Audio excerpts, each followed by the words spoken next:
Okay.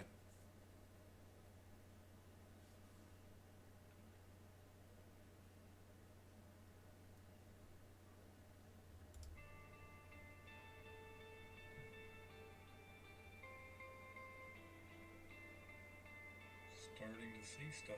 Yeah, we're going. Okay.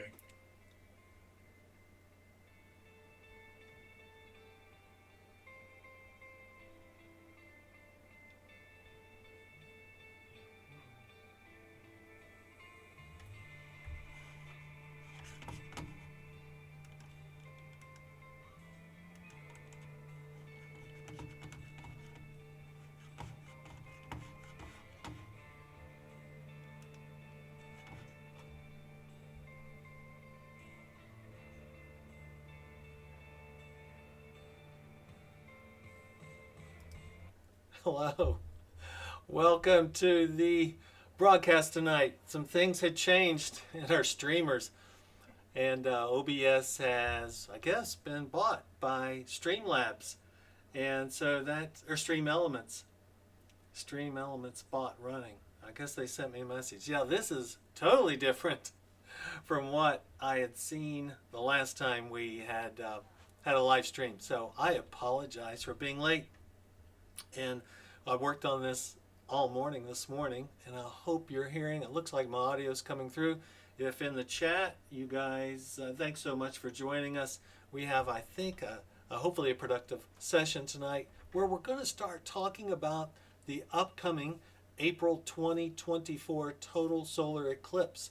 And if you saw the 2017 eclipse, I know you're probably excited about the 2024.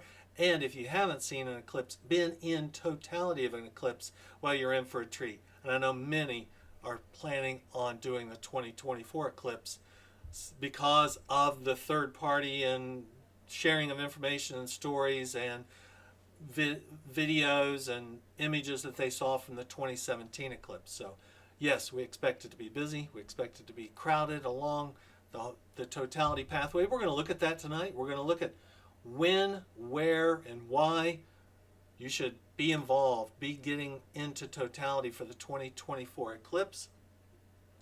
And if you're planning on trying photography, Brent and I are going to share with you some of our experiences from 2017, and we're also going to share where we think things are going in the next year. It's a great time to really start planning for 2024, both in terms of technical gear, techniques, and software. What's going to be able to be done with 2024. So let me see if I can bring Brent in on our conversation. Okay, Brent, I'm seeing your shared screen. If I'm not sure if you can get us over to just you. Oops, can you hear me, Brent? I can hear you fine. Okay. I'm not sure. We're seeing your image of. Tell you what, I will stop that sharing for now.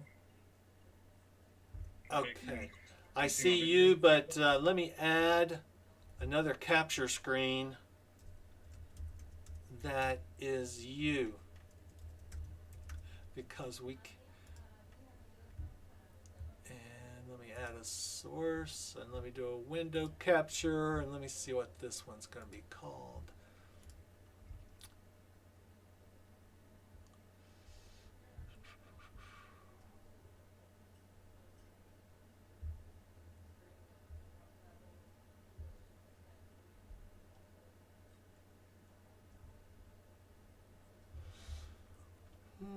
Maybe this one? No. Can you hear me okay? Oh, we can hear you fine. Okay. I just can't see you. So I have so many windows. I'm not exactly sure which one to pull from here, but there are very few FaceTimes. The only FaceTime I have, let me see now playing. No. Desktop. No. And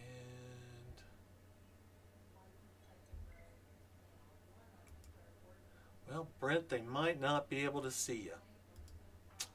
I can't figure it out. Let me go back to...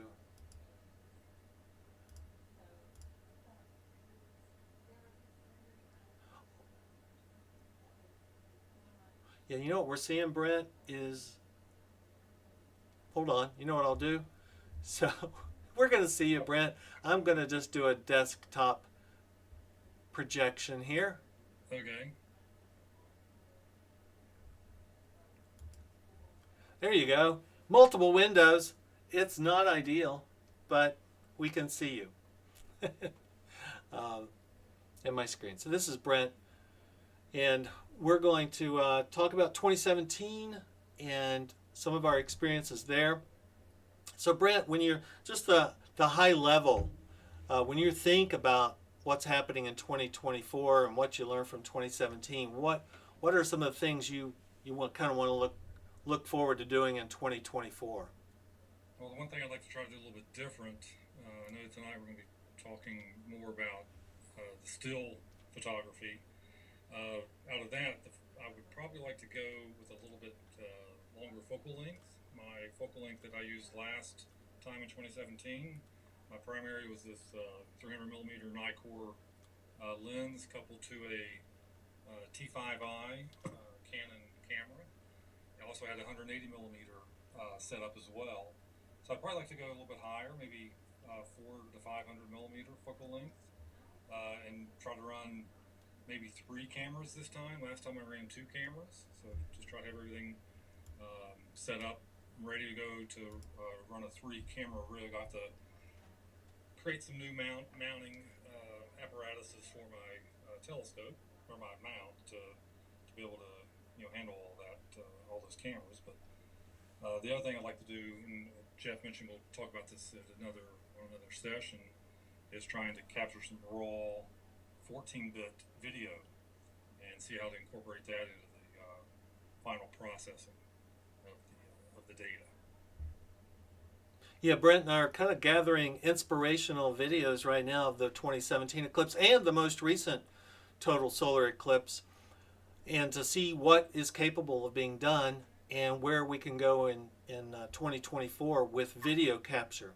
But like Brent said, tonight we're going to mostly stay focused on longer focal length image capture and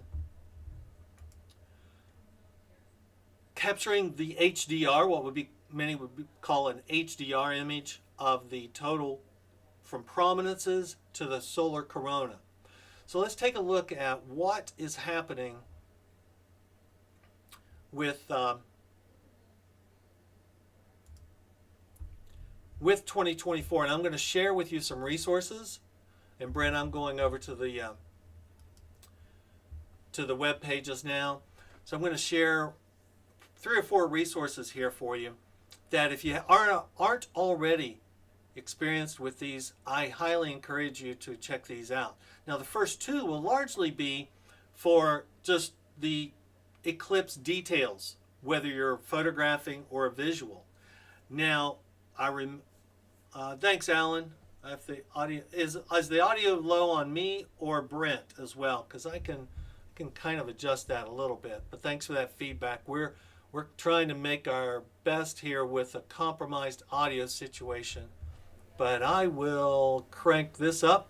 There we go. Let's get into the yellow at least and see if I'm trying to avoid some distortion on the audio, but hopefully that's a little bit better. Thank you, Alan, for that feedback. Let me know if that's gotten any better.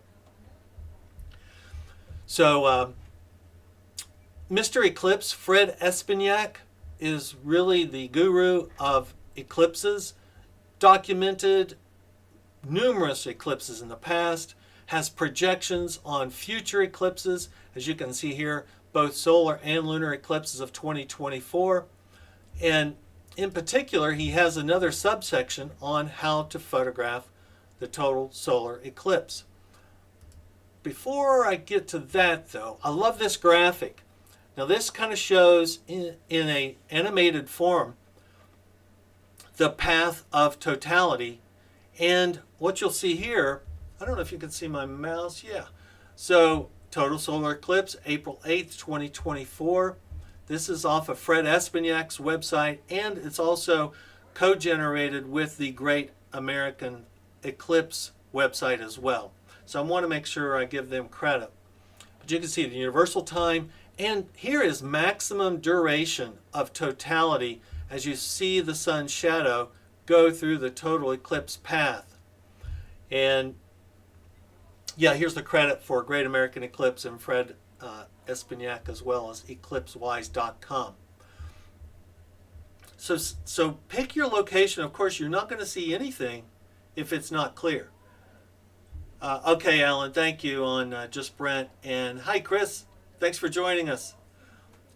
Just let us know if you got any questions along the way. We're going to try to share some resources here and some experiences that I hope are productive in going forward in viewing and photographing the eclipse. But I don't know if I said this, but the advice when the 2017 eclipse came around was to make sure you do not get distracted with being preoccupied with photographing the eclipse if it's your first eclipse. So I would highlight, and we did that. We're going to share with you our experience and kind of why we ended up photographing.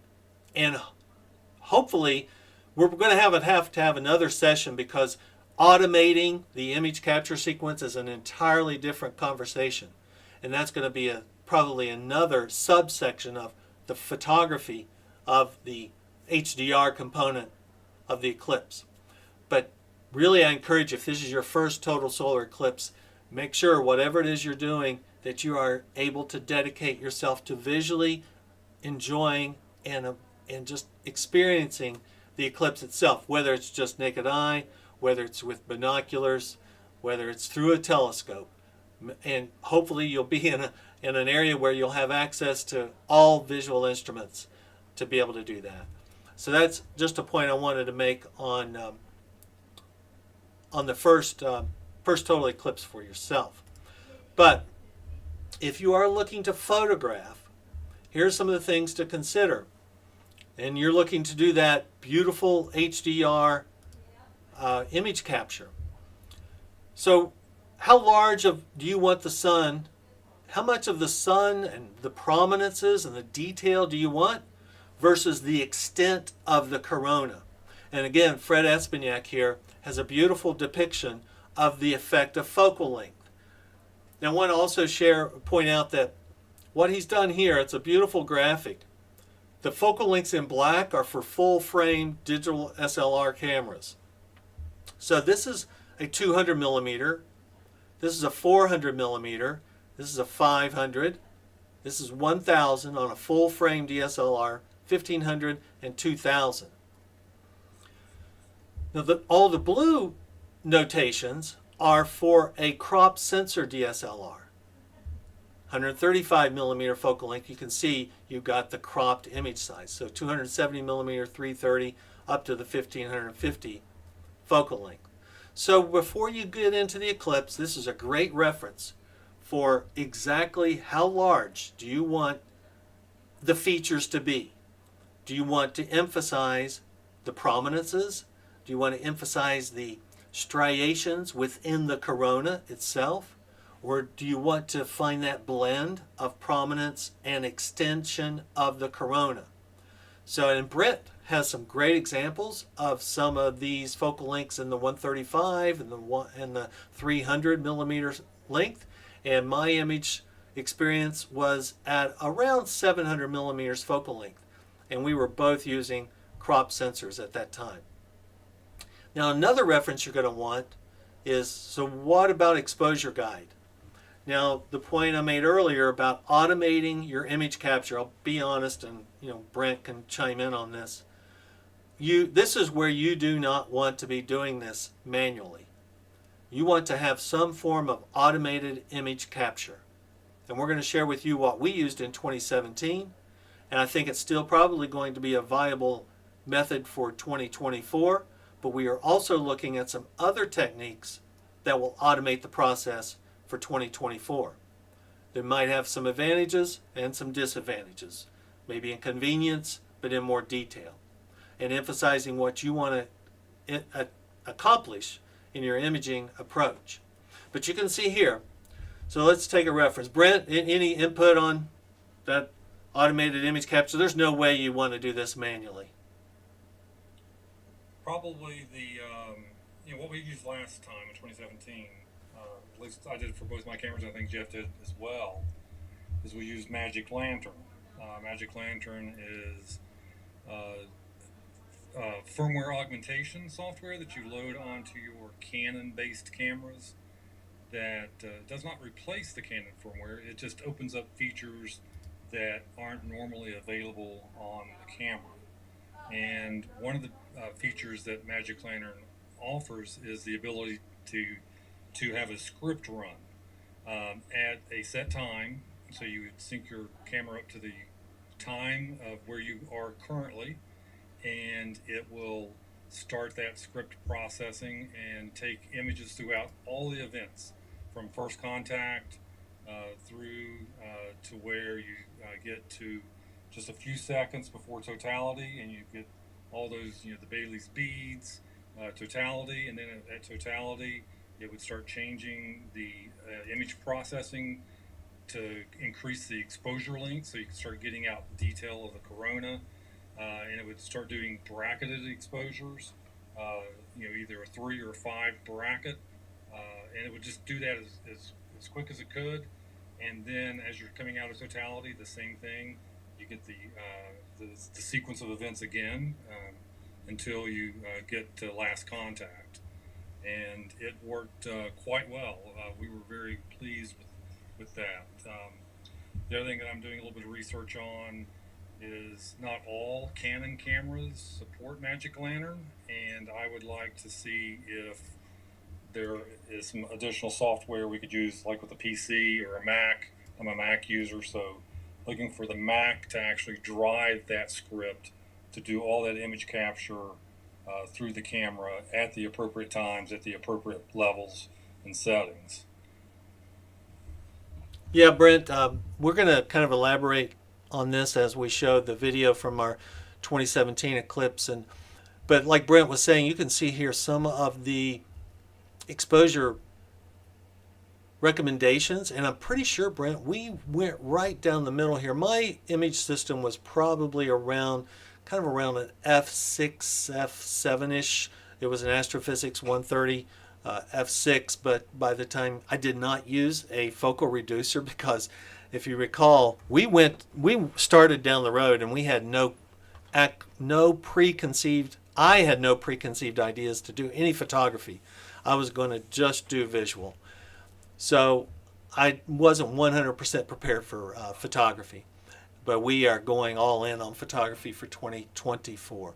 But for instance, just get up at the top here, just get your F number of your imaging system. F6 is very common even with our telescopes. And you can see here that the Bailey's beads is as fast as 1/2000th of a second. The chromosphere, 1/1000th. Prominence is 1/500th. And you can see corona here. This is radii, I guess. Corona 0.1 radii would be, what is that? 1/125th, all the way out to 8 radii of 8 seconds. Now, having said that, and thanks, Chris, Eclipse Orchestrator to control several cameras and work perfectly. Thank you. Chris, I might ask if Eclipse Orchestrator is Windows and Mac as well, but we haven't looked at that, but we are certainly going to evaluate all of these software capturing automations. And maybe you could join us in our program where we specifically focus on these automated software capture programs.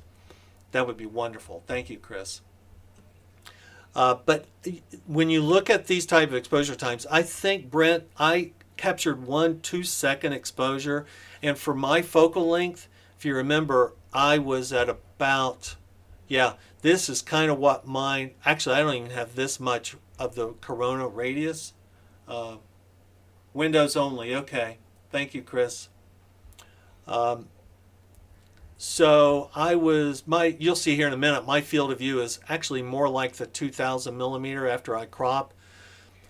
So I wouldn't recommend going for long exposures there because you're not going to need that additional radius coverage of the corona. You're not going to need to extend out. So to me, my most useful shutter time was I think 1/8 is the slowest shutter that I used on my what was basically 800 millimeter focal length with a crop sensor.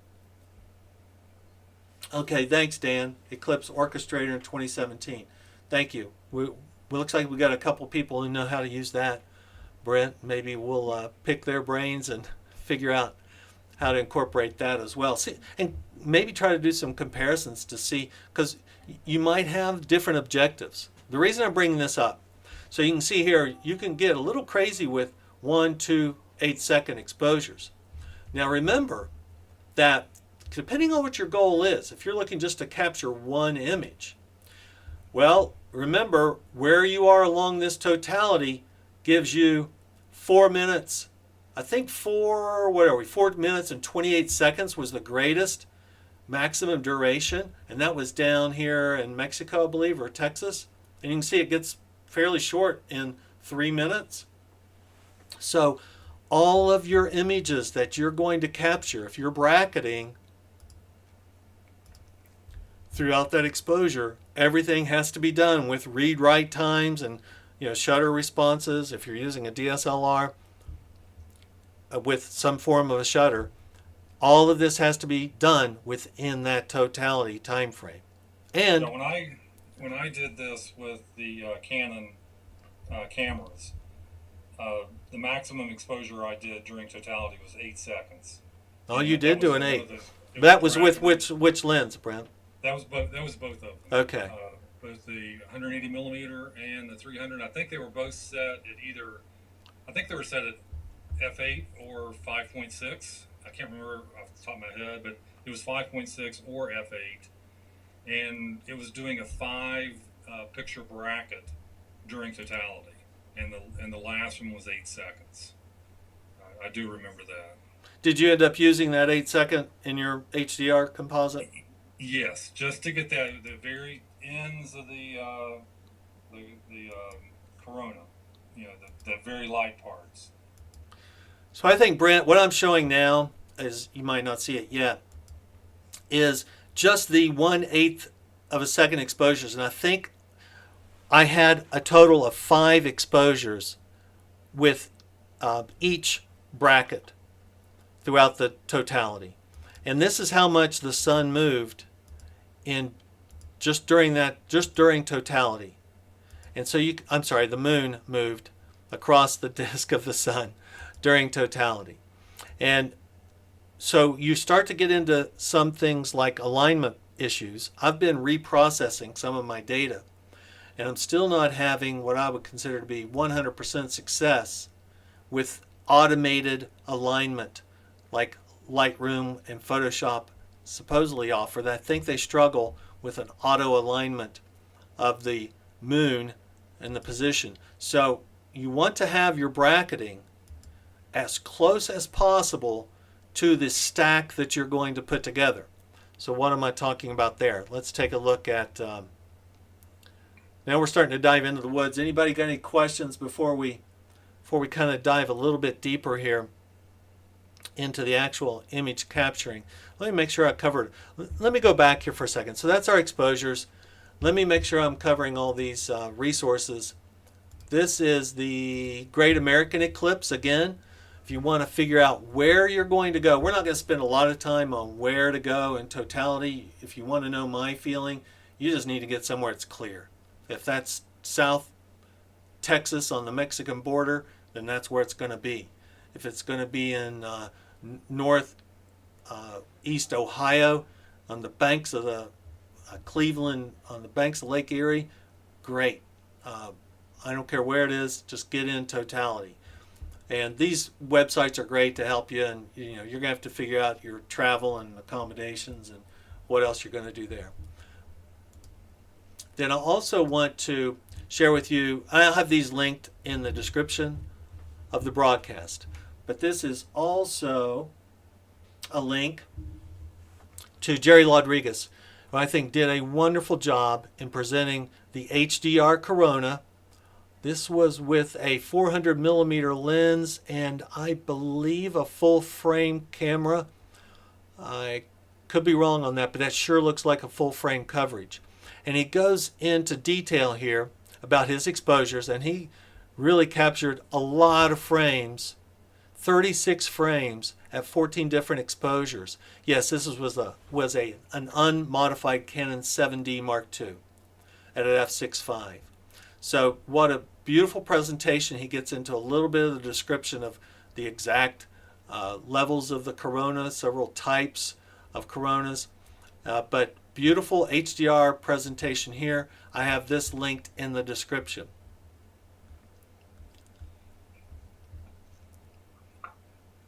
So Brent, what I'm going to do here now is show, I'm going to have this playing in the background, and I've got the YouTube video playing. Oops, yeah, I think we're still good to go. So this is Brent. This is just a wide field. There was cicadas. The cicadas were out, and you could hear them, especially as totality really reached maximum. And this is Brent. This is just a GoPro camera I had on the ground.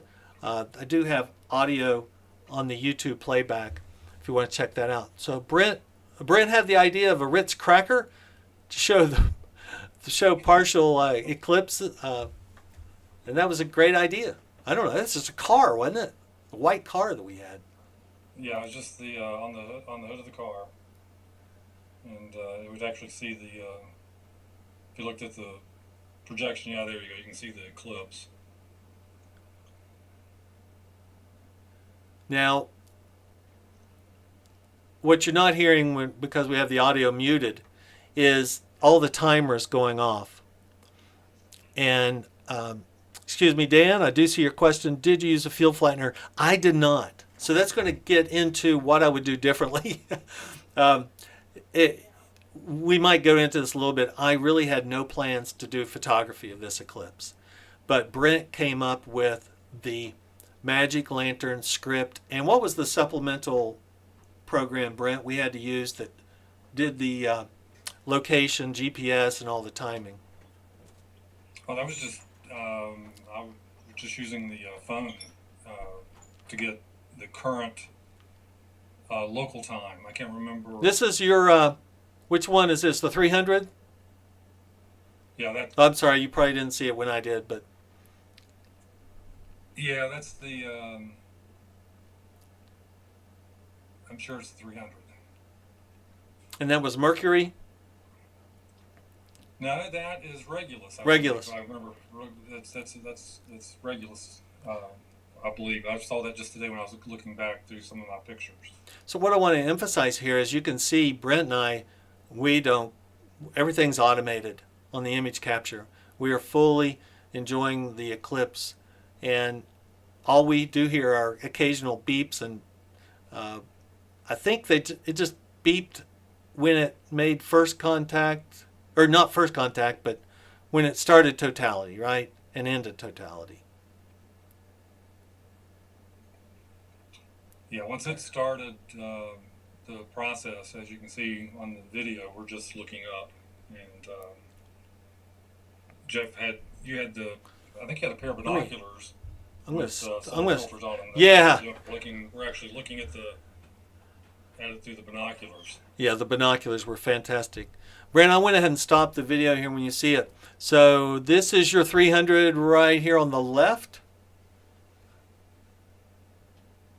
I don't know if you can see my cursor. Oops. Hold on. There we go. Right there. I believe that's the 300 and then the 180. 180. And your 180 was on, is this an ioptron?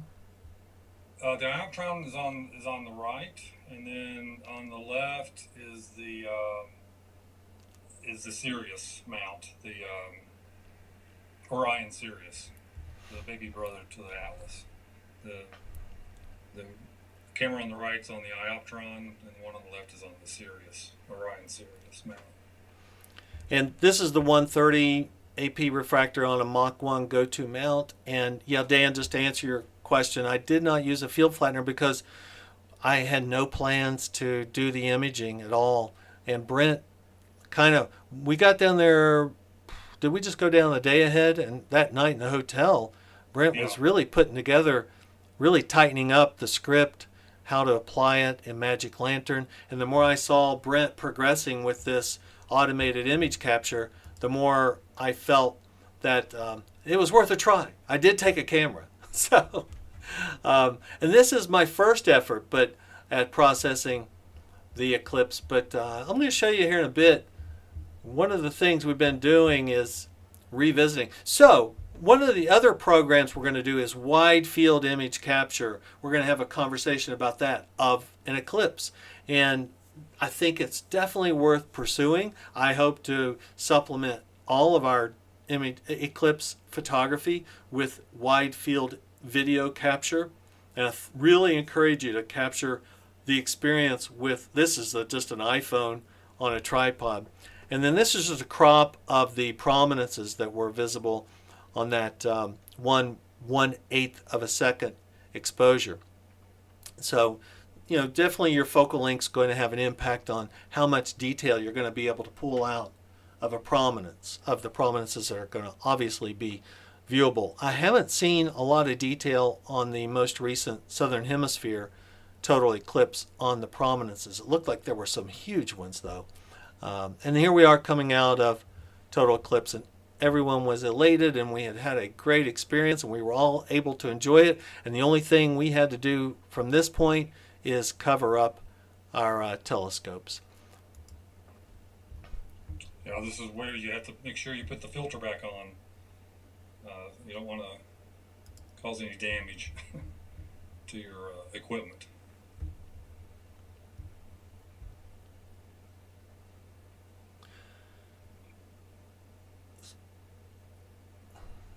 Let's see, Brent, do you want to go to the screen share again? We want to try that. And let me do that. Because I'd like for you to share kind of your perspective on the focal lengths that you used and the image exposure times that you used. Okay, hold on here. There we go. I think we're getting it. Hold on. Let me make sure it's going through OBS, Brent. I see it on my end, but I got to make sure it's coming through OBS. And I'm not seeing it there yet.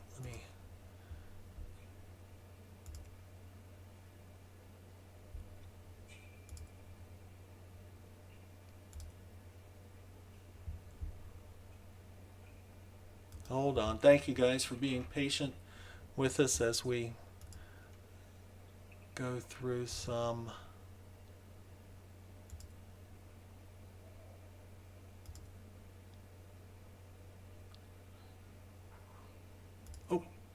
there we go. I got Brent's window. And let me resize it, Brent. It's a little large on my screen.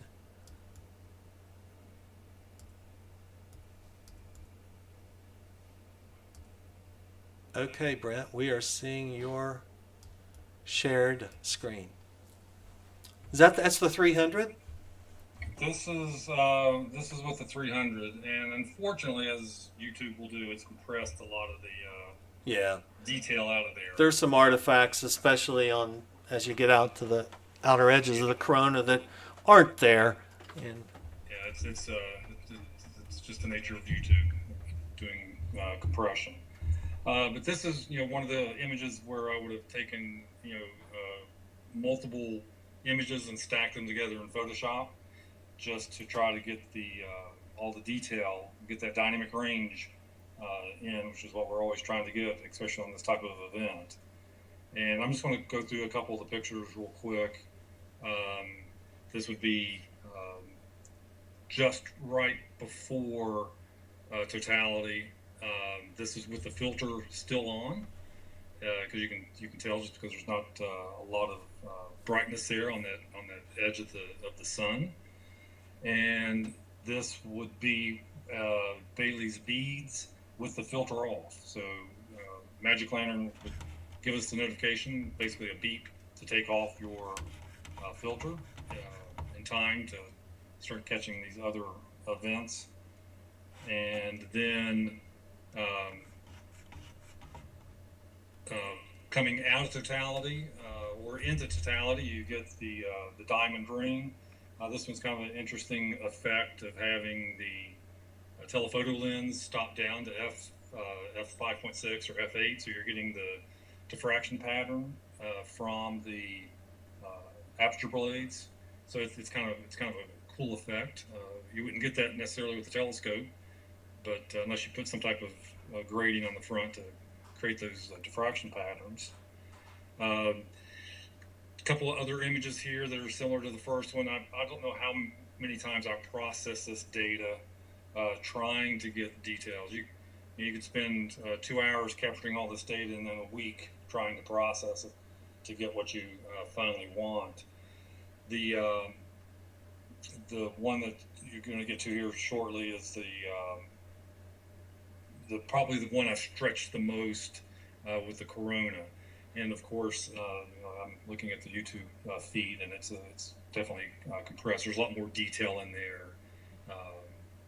Some of the stuff that Jeff was showing, some of the other pictures that Jerry Lodriguss had done with the detail. You can see that in these images, but we're doing this FaceTime stream, so it's between FaceTime and YouTube. I'm sure it's dealing with the compression. One of the things I thought was pretty cool when I was all done with the image processing, I would create these image montages and printed these off and made some really nice pictures to hang on the wall. So that was a nice feature. Gave these away to friends and family because they wanted to have those. And all this was possible just because of the having the cameras automated, not trying to fiddle with this, while it was happening. That, as Jeff mentioned, that's key. Last thing you want to be doing is fiddling with your camera and not seeing the event. During all these, we're watching it with our eyes.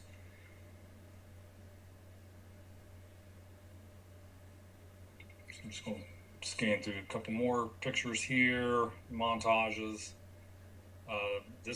Most of this is the data coming off of the Canon T5i with a 300 millimeter Nikkor lens. And as I mentioned earlier, I'm going to look to get something a little bit longer in focal length, maybe around 5, maybe 6, I'm not sure, 100 millimeters, just to get a little bit more detail that you would lose on the 300 by not having the magnification.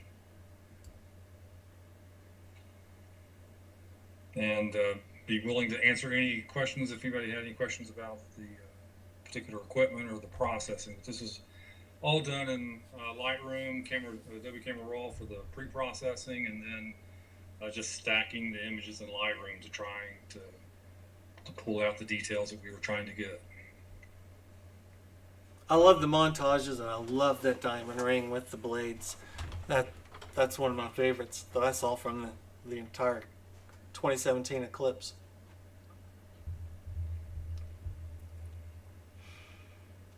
Thank you, Brent. You know what we were talking about earlier, so one of the things that I think Jerry Lodriguss really captures very well is, let me go back to here. Let me show you something on his website. I think it's very insightful. Why we have started this in April of 23.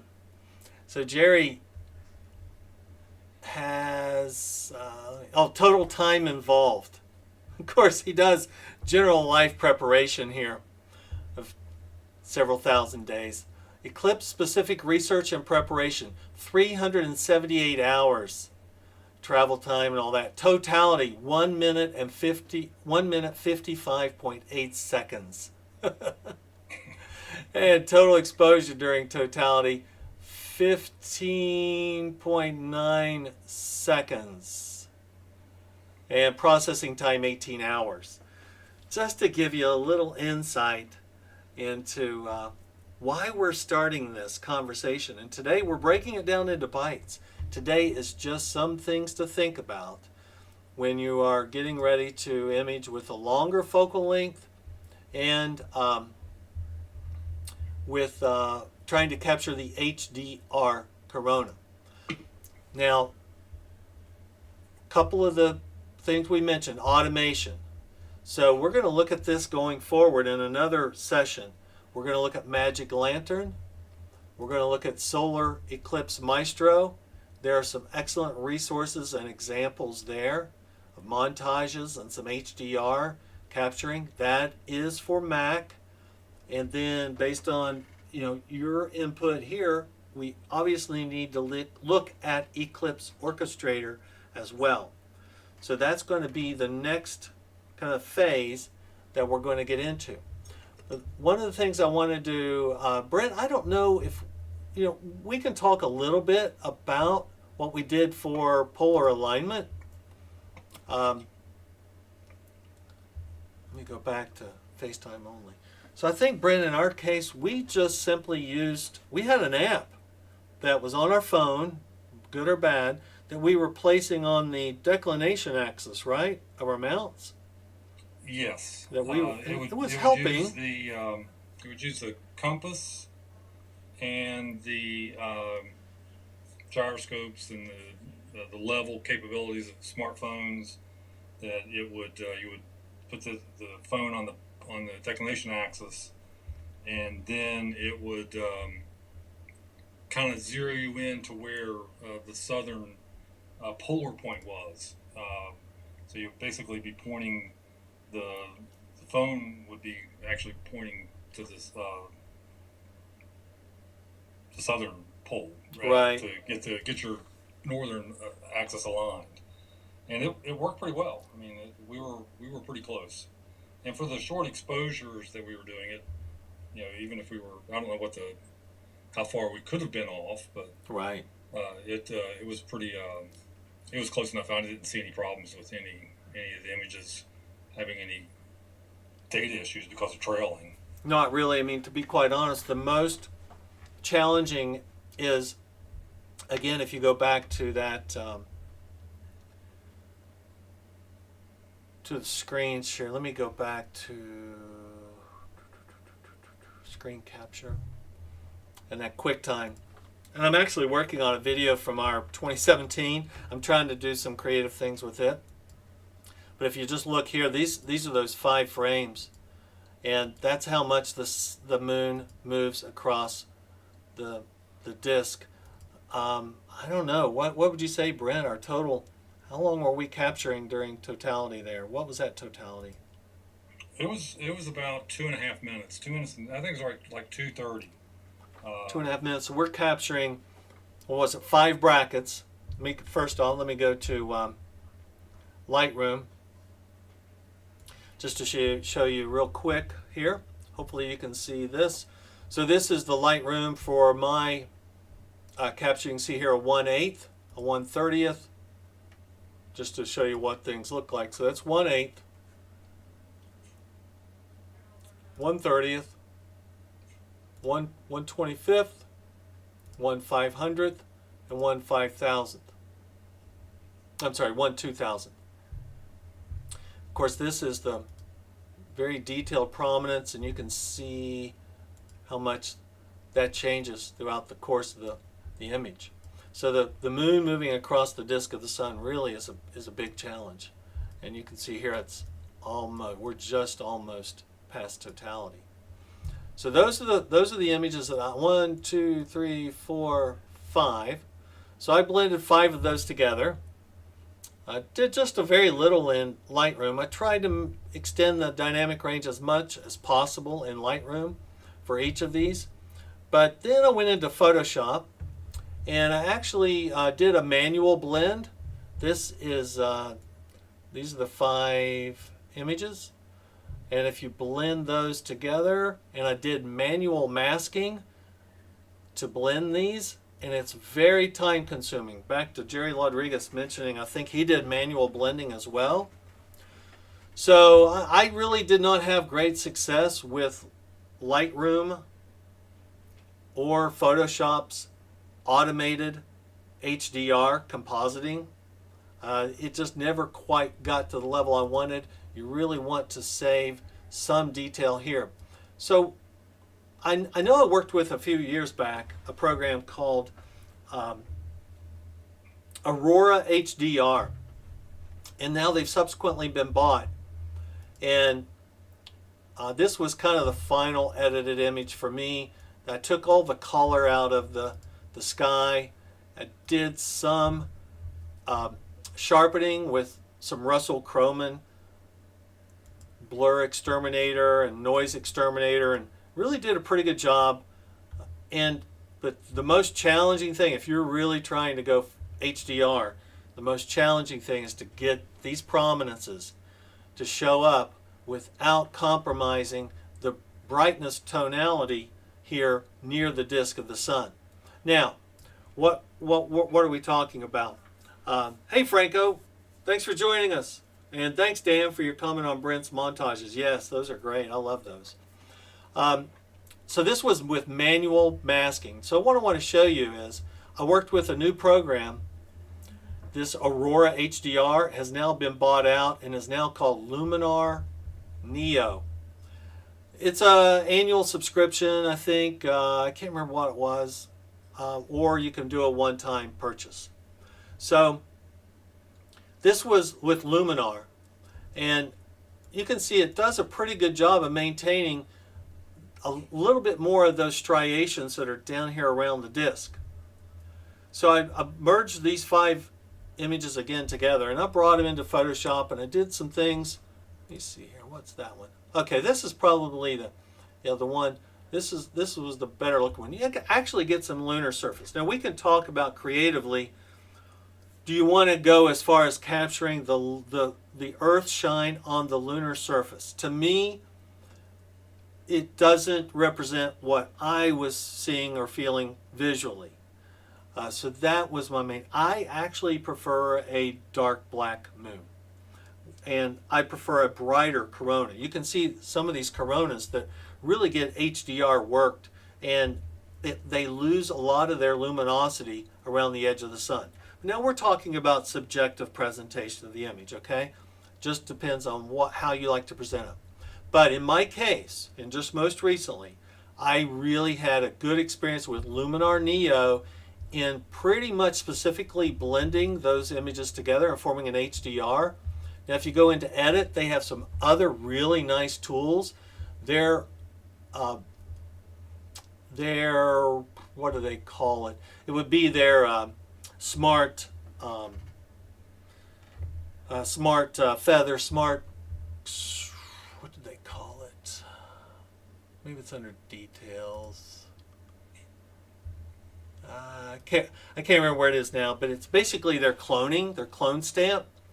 Very nice. So I highly recommend, if you haven't, maybe look at this. If you've got some 2017 data, I would play around with it in Luminar. I did, and I had a great, here's the finished Luminar. So this is me manually masking the HDR image. And this is the Luminar image. And you can see I like the overall tonality. Luminar was able to actually, I do a few cheats. I blended some other data out here in these exterior zones and these deep corners to help smooth the noise. So we'll get into what we would do differently going into the future. But there's my manual mask. It's not bad, but this is the Luminar. And look at the prominence that you can stand out. Maybe it starts to look a little artificial, but I still like presenting that prominence because the prominence is very visible during totality. So this is the Luminar, and you can see it maintains some of that striation detail. Whoops, sorry. Especially right in this zone here versus manual masking of my own. I totally lost that. You can see it's just too dark right here versus the corona right there. So the Luminar Neo, I thought, did a wonderful job, and is definitely a software worth considering when you start to plan your HDR composition for 2024. there's another technique that gets used when people try to process the striations and comet tails. I can't remember what it's called, but basically you take an original picture and then you take two other pictures and you rotate them by a few degrees, and then you run this convolution process, Right. I think, or deconvolution Decon, process, yeah. which will bring out that detail, but you can overdo it to make it look Yeah, yeah. not I think correct. But if you do it subtly, it can actually help bring out some of those really fine, faint streamers that it's hidden in the data. It's there, but you've got to be careful not to overdo it. Yeah, to me, when we were in person, the corona to me was more ghostly. It didn't have, to me, sharp contrasting striations. Yeah. You can see them. You can see the magnetic field impact right on the flow, but to me it was more smoky. It was smoother, and that's what I was trying to capture. And but everybody has their own interpretation. I And did see a neat image today that somebody posted of this past eclipse, where after processing they were able to see one of those huge CMEs. I saw that it had detached down in the like toward the left corner Yeah, of the image. Yeah, lower left quadrant. You could see. yeah, that was cool. That would be cool. Bubble of, I wonder stuff. what exposure you would need to capture a detached CME. Is that one of the longer ones you think? You think you got to get up into the Well, seconds probably- at f6 probably or something? half a second or a second, no more than that. I We think. failed to mention, Brent, the impact of ISO. So, ISO for each camera, you want to kind of maximize. I don't know how much it varies obviously from extreme to extreme. You would start to compromise potentially your dynamic range that each ISO can capture for a camera. Most of those ISOs, I think Fred Espenak and Jerry Lodriguss, I think if you're in the 100 to 200, you saw the exposure times are still relatively short until you try to, unless you have a shorter focal length, you're really trying to extend that radius out to 4 or 5, and there you want to get into maybe multiple seconds of exposure. But I kind of failed to mention what ISO those calculations were, and I think they were mostly 100 or 200 ISO. And of course, each camera can even vary, but as far as their dynamic range within that ISO range. But don't feel compelled that you have to use a high ISO. And that kind of, while I'm thinking about it, takes me to a little bit of a conversation of what would I do differently. And when you realize, now I was using a T1i. It was a modified T1i, right, Brent? And we were using the Magic Lantern on that. And I'm definitely going to be using a full frame camera going for 2024 for the HDR composite image. I'm definitely going to capture darks and flats. Those, when you start to, not that we're stretching it, and I'm going to use a field flattener because make sure your illumination, or factor in how much of your chip you're going to be able to illuminate, because the light fall off is pretty great when you start to get into that deeper corona imaging. For me, it was that 1/8 of a second corona image. That vignetting, that light fall off really was accentuated, and I wasn't getting enough signal to noise in those corners. So those corners got real noisy. So what I did, I just kind of blended some other 1/8 exposures in on top and just masked around so I could blend in, and it really helped mitigate some of the noise in the extreme corners. But I'm still going to do a flat because I want to try to minimize the amount of vignetting and light fall off that's happening, and dust. I had a lot of dust to clear up. Fortunately, software can handle that pretty effectively now. So I will definitely do darks and flats to try to make the image as clean as possible. Who knows how many images we're going to get. We may only have one set of HDR images that work. So we're going to try to make each of those images as good as possible to make that final composite image. What do you think, Brent? What are we going to do differently here? Yeah, I think, as I mentioned earlier, I'm probably going to, at this point in time, I'll be using three cameras, two APS-C cameras, the T series, and then right now I'd be using the Canon RP full frame, and that's the one that will need to be able to drive with a MacBook to do all that sequencing and capture all the data events or drive the camera, because Magic Lantern does not run currently on the Canon R series. So that'll be that's where I am currently, and just maybe over the next 6 months to see what new technology comes out. There's always something new, so just kind of keep an eye on that as well. And like I said, one of them probably running some type of video capture. Probably one of the T cameras will be capturing 14-bit raw video, and then try to use that somehow to pull that data into some final either still images, or even having good animation and augmenting that animation with still images. So a lot of thinking and planning to do. Yeah, we're. I think between the two of us, maybe we can even get a third party that wants to join in, because you can see, and I just ran across a great video shared with Brent before we started, and Brent, there were he was pulling from a lot of sources of image capture. It wasn't just one or two. I bet he had 7 or 8 image capture sources, independent. So the more sources you have, then you can share. It's a great time to be collaborative. Actually, I saw something. I didn't get a chance to look into it in detail, but there's a thing called the DEB initiative. It looks like it's some shared data that you can access. This was in the March 2023 Reflector. So it's called the DEB initiative, and it looks like it's a group you can join to share data and practice. If you don't have data from 2017, you may be able to get some data from them and work on it in advance with your techniques. So that might be kind of cool to do. And then, I think I left it upstairs.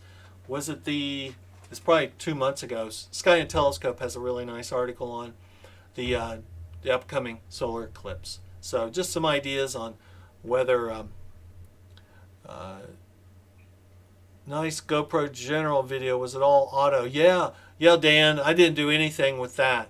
On the GoPro on the ground it was just all automated. So obviously, this is 7 years later. Cameras are better. Probably dynamic range across even all those sports cameras is going to be better. I would hope to not have to do anything to program that to maybe better capture totality. But this is kind of the kickoff, right, Brent? This is the kickoff. What we're doing is kind of reassessing what we learned from 2017. And I'm playing around with some of that 2017 data with some of the newer software, the newer Photoshops, newer Lightroom tools and techniques, and things like the Luminar Neo. So far, the Luminar Neo looks to be fantastic for blending the HDR. And of course, a lot of things have come out like Russ Croman's Blur Exterminator. There's a lot of contrast enhancers. There's noise eliminators and all that. And you can get into deconvolution and take those striations as detailed and contrasty as you want. But that's what we're doing, right, Brent? Just kind of, where were we? Where have things gone? And what is our vision for 2024, and how can we do it? And how big of a truck do we need? Yeah. and where? How far do we have to drive? I know. I don't know. I feel kind of bad. Is anyone here in the group online chat? Have you made any commitments yet? I know several people have 2 or 3 places reserved. I heard one story that the hotel had canceled.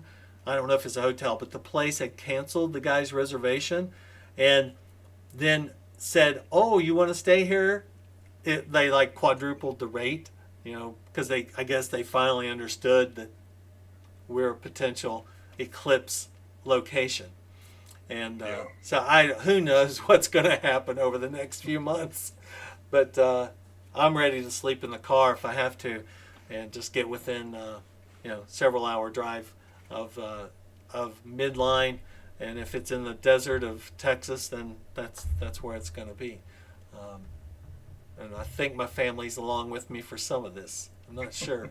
Are there any questions out there in the chat?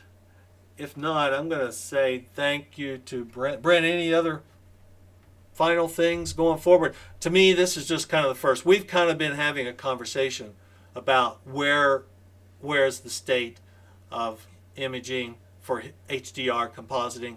And like Brent said, we really have a very strong desire to capture a unique video. So that's going to probably be the next session that I schedule. And Brent and I are going to have to work on this and build some experience and get some familiarity with the video techniques that are kind of evolving and what can be done with video capture. And what do you do with image capture if you're just doing time lapse? If that's going to be your ultimate endpoint, do you do the full? I'm not so sure we need to capture, Brent, all of those individual spaced. And I think we can go beyond just, what were we, one dynamic range, one stop? We were one stop. Maybe we can have bigger gaps in our individual images and capture a lot more of them, so we can put together, a nice sequence of an HDR composite image. Well, and the cameras are a lot faster now, whereas before, the cameras that we were using, we were only getting 4 or 5 images a second. A sub-second exposure because of just how fast they were. Okay. So the cameras are much faster now. They can write data out faster. And there's probably, I agree with what you were saying earlier, trying to capture that moon glow or earth shine on the moon. Those were those 8-second exposures, trying to capture some of that stuff, and none of that processed well. The problem I had was it was going to take a lot of work, because while you have 90% of the lunar disk looking pretty decent, well exposed, you get the flaring. If you've got a prominence, you got a prominence leakage of that red light that starts to come in, depending on when you capture. Now you would have to. Jerry Lodriguss did a great job, and probably most of that 18 hours that he spent processing was on cleaning up that lunar disk, especially on those edges, right? Because that's where it just falls apart. It flares. You get light bleeding. You get prominence bleeding. Man, it's tough. It'd be a lot of work. So just kind of rethink, those image, like you said, those image bracketing. How far do we, what dynamic range, or how many stops do we want to go between those? And I think that's thing I want to look at is, where do we maximize dynamic range and how big of a gap in stops can we have? Maybe we only need 3 images, 3 exposures, 1/8, a 1/250th, and a 1/2000th, or a 1/500th, 1/2000, something like that. And if you get it down to 3 or 4, versus even just eliminating 1, but somewhere in that process, we took 1 2-second exposure, and you took even longer. So I don't want to do that. I don't think I want to do that right now. Although seeing that guy's video, maybe I do. But I see Todd here, Brent. I have in-laws in Rochester, but the weather will probably not be great. Who knows, Todd? I don't know. It's April. The one thing I know about Rochester is the further northeast you get, the smaller that totality number, right? I think it gets down into the 3-minute range. So, I don't care what it is. You still want to be in totality. So wherever I think last time, if I can remember, we were somewhere between 220 and 230. So we're going to be ahead of that, regardless of where we are. Almost double the time this time around. Yeah. Well, that's another thing to factor in. So we got to do a lot of maths here to figure out, or what is our objective. Again, I'm mainly kind of going, well, it's kind of an HDR video conversation we're having now, is Yeah. how many exposures do we need to truly capture the HDR and then maximize the number of frames? So we need 24 frames, right? Can we get, how many frames can we get? Do we want to dedicate one focal length to just capturing those brackets to capture HDR video? You know, and what we need to run those numbers. I don't. Yeah. And four, if we have a totality of 4 minutes, and so that's what, 240 seconds. So we can capture. If we're down to 3 frames, well, if we're down to 4 frames, right? So what's our read-write time on the camera? What do you figure? Is that 10 seconds? I mean, dedicated to, well, it's not 10 seconds. That's going to be maybe 3 or 4 seconds, right? Dedicated to each subset of HDR captures. So if we're down to 3 seconds, that's what? Almost 90 sets? Could we do that? Or 80 sets? Yeah, that's one thing we could we can actually test that out and see what kind of. Yeah. Because I bought some new memory cards that are pretty fast. If you can get down to 80 individual sets of HDR captures, man, that starts to come together in a almost 3-second presentation, and you can maybe use some techniques that maybe we're going to learn to stretch that out. Yeah. And potentially, you have similar focal lengths. You could, even if you have 2 similar cameras, but they're all set a little bit. Do a little zoom effect or something like that. So these are all the things that we're kind of pursuing, and I thank you guys for joining us. Brent, I thank you as always. I owe you a hot dog or a Midway root beer, and we will catch up. I hope you don't get much snow up north here this coming week, but you're all under roof, right, at the new house. Under roof, but they're talking 1 to 3 inches. 2 Are nights they in a row, really? so, Oh yeah. my gosh! Yeah, that's the beauty of Canaan Valley. And if there are no more questions in the chat, we're going to end this right here. Hey, I really thank everybody for their patience.